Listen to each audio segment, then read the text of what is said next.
সবাইকে আমন্ত্রণ এনবিএস আন্তর্জাতিক সংবাদে। শুরুতে NBS24.org শিরোনাম।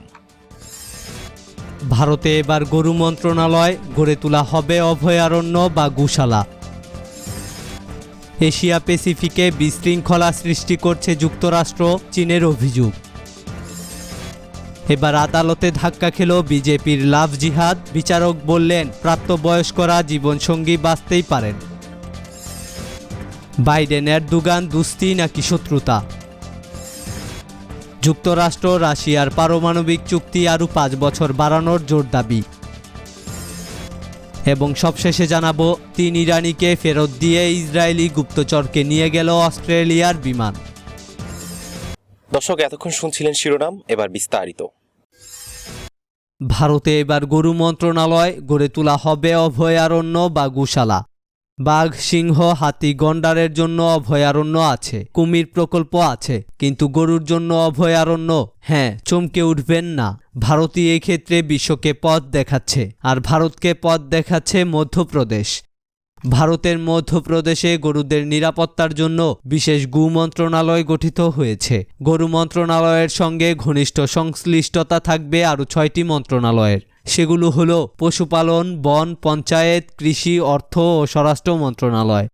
মধ্যপ্রদেশের মুখ্যমন্ত্রী শিবরাজ সিং চৌহান বলেন, নতুন মন্ত্রণালয়ের লক্ষ্য গরু সংরক্ষণের মধ্য দিয়ে গ্রামীণ অর্থনীতির বিকাশ ও মানুষের কল্যাণে গোসম্পদের সার্বিক ব্যবহার। রোববার 22 নভেম্বর মন্ত্রিসভার প্রথম বৈঠকে তিনি আরও বলেন, গোরক্ষায় রাজ্যে গড়ে তোলা হবে অভয়ারণ্য বা গোশালা। এই লক্ষ্যে প্রয়োজনে কর আদায় করা হবে বলেও জানান তিনি। কিন্তু গু কল্যাণের জন্য টাকা কোথায়? গোশালা তৈরি, গরুদের খাবার দেওয়া, গরু অভয়ারণ্যের কাজ করতে কম টাকা তো লাগবে না। সমাধান বের করেছেন শিবরাজি। তিনি জানান, গোমাতার কল্যাণ ও গোশালা তৈরির জন্য সামান্য কর বসানো হতে পারে রাজ্যে, ফলে অদূর ভবিষ্যতে মধ্যপ্রদেশের মানুষকে গরু করও দিতে হতে পারে।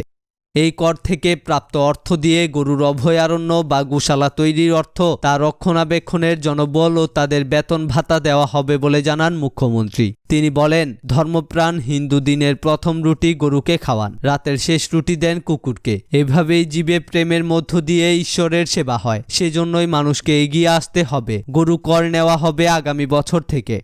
2017 সালে দেশের প্রথম গু অভয়ারণ্য কামধেনু গু অভয়ারণ্য নির্মিত হয় মধ্যপ্রদেশের আগরমলুয়ায়। প্রায় 32 কোটি টাকা খরচ করে তৈরি হয়েছিল ওই অভয়ারণ্য। সেই আগরমলুয়াতেই গু মন্ত্রণালয়ের প্রথম বৈঠকটি অনুষ্ঠিত হলো। পশ্চিমবঙ্গ, কেরালার মতো কয়েকটি রাজ্য ছাড়া ভারতের অধিকাংশ রাজ্যে আইন করে গোহত্যা বন্ধ করা হয়েছে। এ খবর জানিয়েছে জি নিউজ। এশিয়া প্যাসিফিকে বিশৃঙ্খলা সৃষ্টি করছে যুক্তরাষ্ট্র, চীনের অভিযোগ। যুক্তরাষ্ট্র এশিয়া প্যাসিফিকে বিশৃঙ্খলা সৃষ্টি করছে বলে অভিযোগ করেছে চীন। এর আগে সুশাসিত তাইওয়ানের প্রতি যুক্তরাষ্ট্রের প্রতিশ্রুতি পুনর্ব্যক্ত করেছেন যুক্তরাষ্ট্রের জাতীয় নিরাপত্তা উপদেষ্টা রবার্ট ওব্রায়েন। তার এমন সমর্থনকে অযৌক্তিক বলে আখ্যায়িত করেছে চীন। একই সঙ্গে তারা বলেছে, যুক্তরাষ্ট্রের এমন কর্মকাণ্ডে আঞ্চলিক উত্তেজনা তীব্র থেকে তীব্র হবে। এতে বলা হয়, সম্প্রতি যুক্তরাষ্ট্রের জাতীয় নিরাপত্তা উপদেষ্টা রবার্ট ওব্রায়েন ফিলিপাইন সফর করেন। চীনের সঙ্গে নৌসীমানা নিয়ে যেসব দেশের বিরোধ আছে তাতে তাদের সমর্থন দেন তিনি। একই সঙ্গে নিজের স্বার্থ উদ্ধারের জন্য ওই অঞ্চলে চীন তার সামরিক উপস্থিতি বৃদ্ধি করে চাপ সৃষ্টি করছে বলেও বেইজিংয়ের সমালোচনা করেন ওব্রায়েন। ম্যানিলা সফরকালে তিনি ফিলিপাইন ও ভিয়েতনামকে উদ্দেশ্য করে বলেন, আমরা আপনাদের সাথে আছি। তিনি তাইওয়ানের সুশাসনের পক্ষেও অবস্থান পুনর্ব্যক্ত করেন। উল্লেখ্য, ফিলিপাইন ও ভিয়েতনাম দুটি দেশের সঙ্গেই দক্ষিণ চীন সাগর নিয়ে বিরোধ আছে। এর প্রেক্ষাপটে ওব্রায়েনের ওই বক্তব্যকে অযৌক্তিক বলে মন্তব্য করেছে চীন। ম্যানিলায় চীনের দূতাবাস থেকে তাদের ওয়েবসাইটে এক বিবৃতি দেয়া হয়েছে। তাতে বলা হয়েছে, যুক্তরাষ্ট্রের এমন বক্তব্যের বিরোধিতা করি আমরা। যুক্তরাষ্ট্রের এসব কথা পূর্ণাঙ্গ শীতল যুদ্ধের মানসিকতা ও অযাচিত সংঘাত সৃষ্টি। ওব্রায়েনের সফর নিয়ে এতে বলা হয়েছে, তার এই সফর এটাই প্রদর্শন করে যে তিনি এই অঞ্চলের শান্তি ও স্থিতিশীলতাকে সামনে এগিয়ে নিতে আসেনি। তিনি এসেছেন নিজেদের স্বার্থ সিদ্ধি করতে। এজন্য তারা এই অঞ্চলে বিশৃঙ্খলা অবস্থা সৃষ্টি করতে চায়। কয়েক বছর ধরে তথাকথিত 9 লাইনের অধীনে দক্ষিণ চীন সাগরের পুরোটাই দাবি করে আসছে চীন। এর অধীনে কয়েক বছরে তারা বিরোধপূর্ণ অন্তরীপে বেশ কিছু সামরিক স্থাপনা তৈরি করেছে। ওই অঞ্চল চীনের নয় বলে রায় দিয়েছে আন্তর্জাতিক একটি আদালত। এ অঞ্চলের দাবিদার ফিলিপাইন, ভিয়েতনাম, মালয়েশিয়া ও ইন্দোনেশিয়া। ফিলিপাইন এই বিষয়ে দ্য হেগের আদালতে উত্থাপন করেছে এই বিষয়টি। এরপর ল অব দ্য সি বিষয়ক জাতিসংঘের কনভেনশনের অধীনে 200 নটিক্যাল মাইল বা 370.4 কিলোমিটারের মধ্যে ওই অঞ্চলের অধিকার পায় ফিলিপাইন, কিন্তু তাও বিরত করতে পারেনি চীনকে। তারা অব্যাহতভাবে সমুদ্রে ঘাঁটি নির্মাণ করে যাচ্ছে। ওই অঞ্চলে মাঝে মাঝেই যুক্তরাষ্ট্র যুদ্ধজাহাজ পাঠাচ্ছে, কিন্তু যুক্তরাষ্ট্রের এই আচরণকে চীনা দূতাবাস প্ররোচনা হিসেবে দেখছে। চীন বলছে এতে প্রমাণ হয় যে দক্ষিণ চীন সাগরে সবচেয়ে বড় সমরাস্ত্রের এলাকা গড়ে তুলছে যুক্তরাষ্ট্র। এটা সবচেয়ে বড় বিপজ্জনক বিদেশি ফ্যাক্টর। এতে দক্ষিণ চীন সাগরের শান্তি ও স্থিতিশীলতা বিপন্ন হবে। এ খবর জানিয়েছে আল জাজিরা। এবার আদালতে ধাক্কা খেল বিজেপির লাভ জিহাদ। ধর্মের মেরুকরণে লাভ জিহাদ নামের নতুন এক তত্ত্ব আমদানি করেছিল ভারতের ক্ষমতাসীন ও কট্টর হিন্দুত্ববাদী দল বিজেপি। মুসলিম ছেলের সাথে হিন্দু মেয়ের বিয়েকেই লাভ জিহাদ বলে আখ্যা দিয়েছে তারা। ইতিমধ্যে বিজেপি শাসিত বিভিন্ন রাজ্যে এই লাভ জিহাদ বন্ধে আইন আনার প্রক্রিয়াও শুরু হয়ে গিয়েছে। তবে এবার তাতে বাদ সেধেছে আদালত। জানিয়ে দেয়া হয়েছে 2 জন প্রাপ্তবয়স্ক নিজেদের জীবনসঙ্গী বাঁচতেই পারেন, সেখানে ধর্ম দেখা হবে না। বিহার বিধানসভা ভোটের সময় লাভ জিহাদ নিয়ে সোচ্চার হয়েছিল উত্তরপ্রদেশের মুখ্যমন্ত্রী যোগী আদিত্যনাথ। তিনি এবং হরিয়ানা, কর্ণাটকের মতো বিজেপি শাসিত রাজ্যের মুখ্যমন্ত্রীরা লাভ জিহাদ রুখতেই আইন করার কথা বলেছিলেন। এই অবস্থায় লাভ জিহাদের তত্ত্বে আঘাত এলো 2 জায়গা থেকে। এলাহাবাদ হাইকোর্ট জানিয়ে দিয়েছে 2 জন প্রাপ্তবয়স্ক তাদের পছন্দ জীবনসঙ্গী বেছে নিতে পারবেন, সেখানে ধর্ম দেখা হবে না। দেখা হবে দুজনই একসঙ্গে জীবন কাটাতে রাজি কিনা। আর কানপুরের পুলিশ গত 2 বছরে হওয়া 2 সম্প্রদায়ের মধ্যে বিয়ের ঘটনার তদন্ত করে এবং খতিয়ে দেখে জানালো এইসব ঘটনার সঙ্গে বিদেশি অর্থের কোনো যোগ নেই, চক্রান্তও হয়নি। যেসব ক্ষেত্রে এই বিয়ে আইন অনুযায়ী হয়নি সেখানে ব্যবস্থা নিয়েছে তারা। বিচারপতি পঙ্কজ নাগভি ও বিচারপতি বিবেক আগরওয়ালের রায় হলো 2 জন প্রাপ্তবয়স্ক চাইলে একসঙ্গে থাকতে পারেন, আইন অনুসারে পারেন। তারা একই লিঙ্গের হতে পারেন অথবা বিপরীত লিঙ্গের। কোনো ব্যক্তি বা পরিবার তাদের জীবনে হস্তক্ষেপ করতে পারবে না, সরকারও নয়।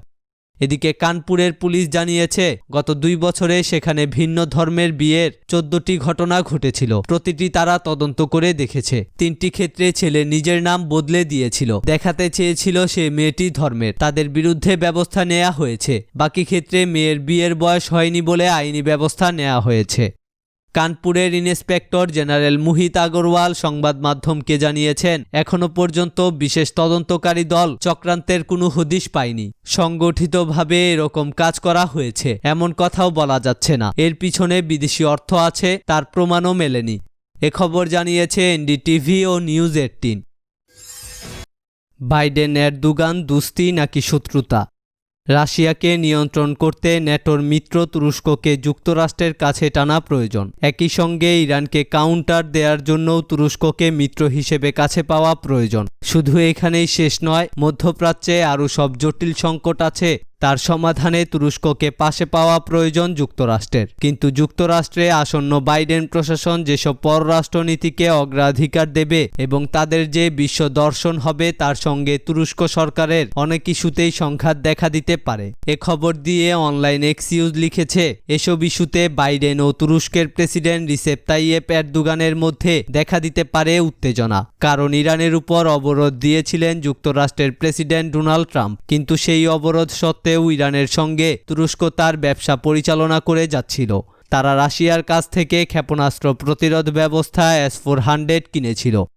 এজন্য F-35 কর্মসূচি থেকে তুরস্ককে বহিষ্কার করে যুক্তরাষ্ট্র। ফলে তুরস্কের বিরুদ্ধে অবরোধ বাস্তবায়নের বিরুদ্ধে অবস্থান নিয়েছিলেন প্রেসিডেন্ট ট্রাম্প। এতে প্রেসিডেন্ট এরদোগানের সঙ্গে ট্রাম্পের সম্পর্ক ঘনিষ্ঠ হয়। এছাড়া এরদোগানকে সিরিয়ায় অবাধে সামরিক অপারেশন চালানোর অনুমোদন দিয়েছিল ট্রাম্প। কিন্তু ট্রাম্প যখন একবার হোয়াইট হাউস ছাড়বেন তখন এসব সুবিধা হয়তো তুরস্ক আর পাবে না। যদি হোয়াইট হাউস তাদের বিরুদ্ধে অবরোধ আরোপ করে তাহলে তাতে শুধু তুরস্কের অর্থনীতি ক্ষতিগ্রস্ত হবে এমন নয়। একই সঙ্গে ন্যাটোর আন্তর্জাতিক মিত্র হিসেবে তুরস্কের আভিজাত্য খর্ব হবে। এখানে আরও যা উল্লেখ করার কথা তা হলো, ন্যাটো মিত্রদের মধ্যে সবশেষে জো বাইডেনকে তার বিজয়ে অভিনন্দন জানিয়েছেন এরদোগান। অন্যদিকে তুরস্কের ধর্মনিরপেক্ষ প্রধান বিরোধী দল রিপাবলিকান পিপলস পার্টি সিএইচপি, কুর্দিপন্থী Kurdish People's Democratic Party HDP বাইডেনকে অভিনন্দন জানিয়েছেন তাৎক্ষণিকভাবে। জো বাইডেন ও এরদোগানের মধ্যে উত্তেজনাকর সম্পর্কের কাহিনী পুরনো। 2014 সালে নিউ ইয়র্ক টাইমসে এক সাক্ষাৎকারে যেন বোমা ছুড়েন জো বাইডেন। তিনি এরদোগানকে একজন একনায়ক হিসেবে আখ্যায়িত করেন। একই সঙ্গে তিনি এরদোগানকে পরাজিত করে বিরোধীদের সমর্থন দেওয়ার ঘোষণা দেন। বাইডেন বলেন, সীমান্ত দিয়ে বিদেশি জঙ্গিদের সিরিয়া যাওয়ার সুযোগ করে দিচ্ছে তুরস্ক। এজন্য তিনি তাৎক্ষণিকভাবে এরদোগানকে ক্ষমা চাইতে বলেন, কিন্তু এরদোগান তা করেননি। সেই থেকে তাদের দুজনের মধ্যে কূটনৈতিক সম্পর্কে তীব্র একটানাপোড়েন সৃষ্টি হয়। জো বাইডেনের 2014 সালের সেই সব কথা সম্প্রতি নতুন করে তুরস্কে ভাইরাল হয়েছে। ফলে আবারও জো বাইডেনের সমালোচনা করতে বাধ্য হয়েছে এরদোগান। এই অবস্থায় কেমন হবে যুক্তরাষ্ট্র তুরস্ক সম্পর্ক তা সময় বলে দেবে। সেজন্য অপেক্ষা করতে হবে কিছুটা সময়। যুক্তরাষ্ট্র রাশিয়া পারমাণবিক চুক্তি আরও 5 বছর বাড়ানোর জোর দাবি। যুক্তরাষ্ট্র রাশিয়ার মধ্যে অস্ত্র বিষয়ক চুক্তির মেয়াদ আরও 5 বছর শর্তহীনভাবে বৃদ্ধি করার আহ্বান জানানো হয়েছে যুক্তরাষ্ট্রের প্রেসিডেন্ট নির্বাচিত জো বাইডেনকে। এই চুক্তির অধীনে কৌশলগত পারমাণবিক অস্ত্র মোতায়েন সীমিত রাখা হয়। তাই অস্ত্র নিয়ন্ত্রণ বিষয়ক উপদেষ্টারা এই চুক্তির মেয়াদ বৃদ্ধি করতে বাইডেনের প্রতি আহ্বান জানাচ্ছেন। আবার কিছু বিশেষজ্ঞ এই যুক্তি দেখিয়েছেন যে মস্কোর সঙ্গে স্বল্প সময়ের জন্য এই চুক্তি থেকে কিছু সুবিধা নিতে। আগামী 20 জানুয়ারি ক্ষমতায় আসছেন প্রেসিডেন্ট নির্বাচিত জো বাইডেন। ক্ষমতায় আসার পরই তাকে 2010 নিউ স্টার্ট চুক্তির বিষয়ে সিদ্ধান্ত নিতে হবে, না হলে 16 দিন পরে এই চুক্তির মেয়াদ শেষ হবে। যদি একবার এই চুক্তির মেয়াদ শেষ হয় তাহলে ওয়াশিংটন বা মস্কো পারমাণবিক কৌশলগত যে কোনো অস্ত্র যে কোনো স্থানে মোতায়েন করতে পারবে। এক্ষেত্রে কোনো লিমিট বা সীমা থাকবে না। তারা মোতায়েন করতে পারবে যুদ্ধস্ত্রবাহী ক্ষেপণাস্ত্র, বোমারু সরঞ্জাম সহ সব রকম অস্ত্র। এজন্য জো বাইডেনের অন্তর্বর্তী টিমের কাছে গত 19 নভেম্বর 2 ডজন অস্ত্র নিয়ন্ত্রণ, পরিবেশ বিষ এবং অন্যান্য গ্রুপ মিলে একটি চিঠি লিখেছে। তাতে বলা হয়েছে, পারমাণবিক বিপর্যয়কর হুমকি কমিয়ে আনতে যুক্তরাষ্ট্রের নেতৃত্বকে বলিষ্ঠ স্মার্ট পদক্ষেপ নিতে হবে। কোভিড-19 এবং জলবায়ু পরিবর্তনের ইস্যুতে প্রশাসন যেমন তড়িৎ পদক্ষেপ নেয়ার কথা বলেছে, এক্ষেত্রেও তাই করতে হবে। অনেক বিশেষজ্ঞের আশঙ্কা, নিউ স্টার্ট চুক্তির মেয়াদ শেষ হওয়ার সঙ্গে সঙ্গে পারমাণবিক অস্ত্র প্রতিযোগিতা শুরু হয়ে যাবে। তাতে 1991 সালে যুক্তরাষ্ট্র রাশিয়ার মধ্যে যে শীতল যুদ্ধের অবসান ঘটে তার দ্রুত বিপর্যয় ঘটবে। আবার উত্তেজনা তীব্র থেকে তীব্র হবে দুই দেশের মধ্যে। বিশেষ করে রাশিয়া যে ক্রাইমিয়া অঞ্চল দখল করেছে সেখানকার পরিস্থিতি ভয়াবহ হয়ে উঠতে পারে। এই চুক্তি একবার বাতিল বা মেয়াদ শেষ হয়ে গেলে বিশ্বের সবচেয়ে বড় 2 পারমাণবিক শক্তিধর দেশের মধ্যে শক্তির প্রতিযোগিতা শুরু হয়ে যাবে। ফলে Arms Control Association, Sierra Club, Council for a লিভেল ওয়ার্ল্ড ও ইউনাইটেড মেথডিস্ট চার্চের পক্ষ থেকে দেয়া ওই চিঠির বিষয়ে কোনো মন্তব্য করেনি বাইডেনের অন্তর্বর্তী টিম। 2011 সালে সম্পাদিত এই চুক্তিটি পারস্পরিক বোঝাপড়ার মাধ্যমে আরও 5 বছর মেয়াদ বাড়ানোর সুযোগ রয়েছে। ফলে শর্তহীনভাবে এই চুক্তিকে দ্রুততার সঙ্গে আরও 5 বছর বৃদ্ধি করার জন্য বাইডেনের প্রতি আহ্বান জানিয়েছেন বিশেষজ্ঞরা। এ খবর জানিয়েছে বার্তা সংস্থা রয়টার্স। 3 ইরানিকে ফেরত দিয়ে ইসরায়েলি গুপ্তচরকে নিয়ে গেল অস্ট্রেলিয়ার বিমান।